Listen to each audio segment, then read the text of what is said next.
ఒక గొర్రెలు కాచుకునే వ్యక్తి తన స్థితిని ఉన్నత స్థితికి మార్చుకోగలిగారు.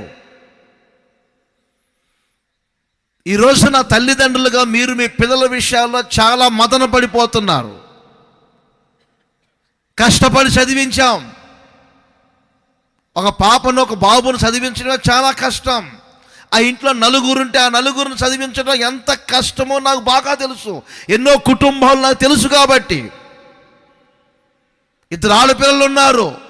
బీటెక్ల వరకు చదివించారు, పీజీ వరకు తీసుకొని వెళ్ళారు. వాళ్ళకి జాబ్స్ రాలా, సంబంధాలు చూస్తున్నారు కానీ జాబు లేదని సంబంధాలు రావట్లేదు. ఒక ప్రక్కన జాబు లేక వయసు మీద పడిపోతూ ఉంది.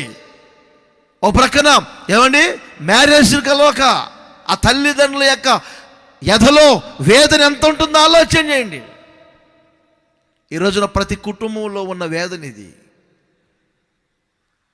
జాబు లేదని బాధ ఒక ప్రక్కన, ఎదిగిన పిల్లలు ఇంట్లో ఉన్నారని బాధ ఇంకొక ప్రక్కన.